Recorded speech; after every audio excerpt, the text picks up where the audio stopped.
Hello, here today at Chef Units, we're gonna be teaching one of our customers how to run his trailer. We're gonna start with the electrical. Basically, what this is gonna be where your power goes into your breaker box. And this right here is an adapter where you could connect a 110, which is a regular extension cord. And this will give you the possibility to fire up some of the equipment inside. But of course, you cannot power up the whole trailer unless you connect the 220 cord. So this is mainly for like having like small stuff like refrigerators, lights. And if you want to connect the whole trailer itself, you would have to use the 220 plug, which you could connect to a generator or like a facility from a building out there. And that's gonna basically how you're gonna get power to your breaker box inside your trailer and power your stuff, your equipment. All right, now so before you wanna plug in into your trailer, whether it's the 110 adapter or your 220 cable, make sure all your breakers are gonna be off. Okay, once all the breakers are off, you're able now to connect the cable, whichever one you want to use, either the adapter or the 220 cable. And now you're gonna be able to start to turn on every breaker one at a time. And the reason that is because you don't want to have everything go up at the same time. If the whole breakers are on the whole breaker box, it's gonna spike up basically your generator, or it might trigger a breaker, the main breaker inside the building wherever you're connected. So just keep in mind that you gotta have all the breakers off before you plug in anything into the trailer. Okay, so now on your plumbing system, you're gonna have your water heater, water pump, and then over here is gonna be your 35-gallon fresh water tank. Okay, now as you see down here, you're gonna have your 4-gallon water heater connected to its own GFCI outlet, and on the wall it's gonna be mounted the water pump, which is connected on its own GFCI outlet too. And now you can control this outlet by a switch which is above. All right, so now you have your water pump connected. As you see right now, it's off. And you're able to control the water pump with this switch. Same with your water heater. But in order for this to work, you must have the breakers on in your breaker box. So it goes from your breaker box to your switches to your outlets. So right here is going to be your fresh water tank. And this is basically what's going to feed your whole plumbing system. And another key important thing to keep in mind is do not let your water tank go low and have your water pump and water heater running on an empty tank, because this is gonna blow out the motors on both of your devices and it's just gonna burn out. So just make sure your tank is always has enough water for the water pump to be sucking in water and not air, basically. So right here, this is gonna be your water inlet, and here's how you're gonna fill up your freshwater tank. You wanna unscrew this cap, and it's pretty simple. There's a pipe that goes straight to your tank. All you gotta do is just grab any regular hose, stick the hose in there, open the valve on the hose, and it's gonna start filling up your tank. Now, if you don't wanna use your tank and or your water pump, and you wanna use the water like from your house or the city line, you just connect the hose here, and this is gonna go straight to your faucets without having to use your water pump and water tank. All right, so here's gonna be your wastewater tank valve. Now, what you wanna do whenever you're ready to go dispose of this water, I suggest you buy an RV hose, which you're gonna just unscrew this cap. And the same way this cap screws, the RV hose, it will screw on.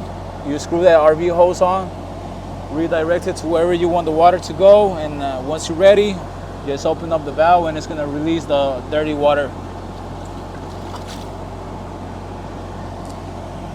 And then another thing, before you fill up your fresh water tank, make sure you empty this tank first, otherwise your wastewater tank will overflow. So this has to be empty before you refill the fresh water tank.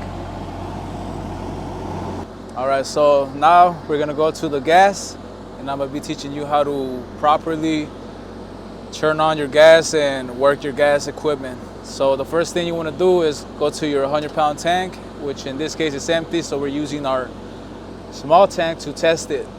But whenever you go overfill this tank, all you gotta do is just connect the regulator hose to it. Once that is complete, you go ahead and open up the gas tank. Okay, and then you're gonna go to your main valve, which is gonna be the one right before your gas hose. You go ahead and open your main valve. Once that's open, you're gonna have gas running through your line, and it's gonna be going into your trailer. Okay, so now that you have propane running into your gas lines, the next thing you wanna do before you open up your valves, and each equipment has its own valve. So before you open them, very important things to know is make sure all your dials are off, so it don't release no propane as soon as you open the valve. And also make sure your extractor is on before you light up any of the pilots. That's your hood light, and this is gonna be your extractor. All right, so now we're gonna go ahead and turn this one on. Now that we know the extractor's on, dials are off, and this is the one we wanna turn on, you go ahead, open the valve, and it's always gonna be open whenever it's lined up with the line itself. Whenever it's crossed like this, it's off. And that goes for the valves on any of the trailer, whether it's plumbing or gas. You wanna be quick, because as soon as you open that valve, it's gonna start releasing propane. But as soon as you open that valve, you go ahead and light up your pilots. Okay, so now that you wanna turn on your fryer, you're gonna open up the valve for the fryer. And now this one's gonna be a little bit tricky because you gotta have the pilot on the pilot position to basically operate the pilot. So right now you got three settings: off, pilot, and on. And you have your indicator. So your indicator is gonna be a red dot. So right now the red dot is on the off. So you wanna turn it to pilot, which is gonna be right there. And you're gonna press it down a couple times to prime it.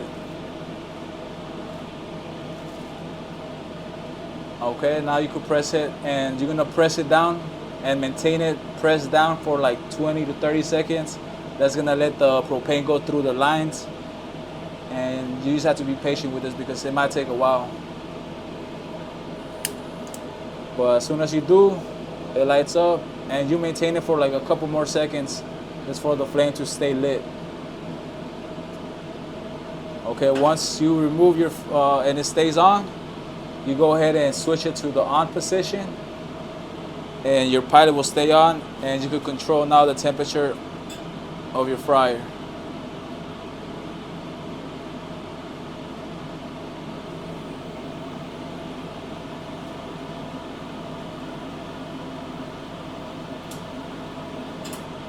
Okay, and whenever you want to turn it off, you go ahead and turn it back to the off position, and the pilot is going to cut off. The propane is going to cut off, the pilot will turn off. Okay, so now that we're done with the fryer, we're not going to use it. We're going to go ahead and turn it off. And we're going to open up the valve for the griddle. And to light the pilot on this one, there's going to be two little small squares at the bottom.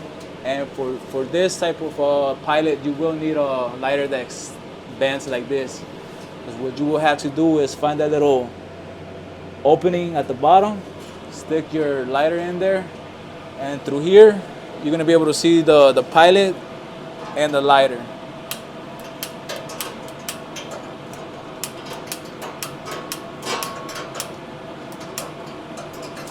All right, so we got one of them on.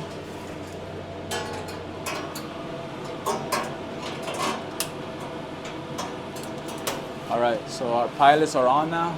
We can go ahead and open up the flames. All right, so now in case of an emergency and there's a fire in your fryer or any grease fire, any fire that has to do with grease, you're gonna go ahead and use this type K extinguisher, which is specifically for grease fire. And in case of a regular fire, you're gonna have your ABC fire extinguisher, which is gonna basically is for any regular fire. And in case all fails and you have no other choice, you go ahead and pull this. In case of an emergency, this is the last resort. As soon as you pull this, it will activate your fire suppression system. which will extinguish whatever fire you got going on in your kitchen.